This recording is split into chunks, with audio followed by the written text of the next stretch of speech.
Deep within the labyrinth, amidst the shadow and darkness, the Minotaur waits for its prey. And waits, and waits. To pass the time, he plays a game. Along with his mystic buddies, the Minotaur tosses the Mino Dice.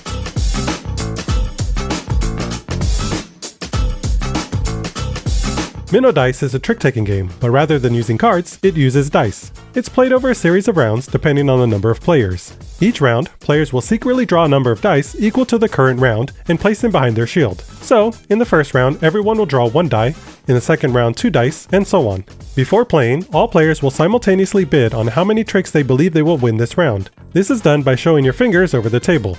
The first player can choose any die from behind their screen and roll it in the middle. The color of this die dictates what color every other player must roll. If you do not have a die of the lead color, you can roll any die that you have. Players will roll dice in order until everyone has rolled, and then the trick will be evaluated. The player that rolled the highest number wins the trick. If there is a tie, the player who last rolled the highest number wins. They collect the dice to keep track of their wins and will start the next trick. This continues until all dice have been played. There are 3 types of special dice that differ from the regular number dice. There is the brown Minotaur, the green Griffin, and the blue Mermaid. These dice can be rolled regardless of the color set by the lead player and will beat any number die if their symbol is rolled. However, if a flag is rolled, it cannot win the trick. There is a circular relationship if multiple special dice are rolled. The Minotaur beats the Griffin beats the Mermaid, and the Mermaid beats the Minotaur. If you won a number of tricks equal to your bid, you will earn 20 points per trick. If you did not hit your bid, you will lose 10 points for each trick that deviates from your bid. If you bid 2 tricks but actually won 3, you will lose 10 points. If you bid 0 and hit your bid, you will earn 10 points multiplied by the number of the round. You can also earn bonus points with the special dice. If you captured a Griffin with the Minotaur, you will earn 30 points, and if you captured a Minotaur with your Mermaid, you will earn 50 points. These bonus points are only awarded if you hit your bid. After the final round, the player with the most points is the winner.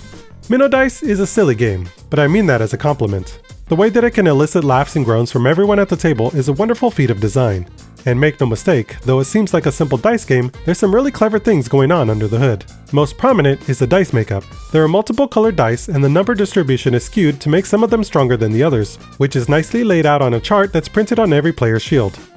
Red dice roll the highest numbers more often, while gray dice roll flags half the time. But in a clever twist, one side of the gray die has a 7, which is tied for the highest number in the game. I'll never not laugh when I see a gray die beat out a group of higher colored dice. Even the special dice roll flags a third of the time, which makes relying on their strength a shaky proposition. This adds a bit of fuzziness to a genre of games that typically interjects it in other ways. You might not know what cards your opponents have or what cards haven't been dealt, but you can always rely on your cards in a more traditional trick-taking game. Not so with Mino Dice. You're left with a hazy idea of what you might be able to accomplish. On paper, you might have a strong hand of dice, but fate might have a different idea. Bringing out your Minotaur die to take home an important trick only to roll a flag sends a pang of failure through your body, furthered by the laugh and cheers from everyone else. All this is amplified because you called your shot. You made a bid, and your own hubris let you down. Winning or losing any individual trick is only as important as how much closer it gets you to hitting your bid. The fact that losing or winning a single trick can mean the difference between scoring major points or negative points imparts further importance to your choice. If it seems like a lot of pressure, don't worry. As I said, Mino Dice is a silly game. Failure is dosed out in equal measures to all players. It is the nature of dice. It isn't pointed, it's a dull instrument ready to bludgeon all. It's a tool used for chaos. It's a tool used for fun. Mino Dice is far from the height of strategic gaming. Instead, it deals in emotion. You make educated guesses and you can work out the best order to play your dice, but eventually the hand of fate will intervene. It's in these moments that the table is transformed from a play surface to a communion of laughter or excitement, and even disappointment. Above everything, Mino Dice is a wonderful example of play, and it's for that reason I can give it a strong recommendation.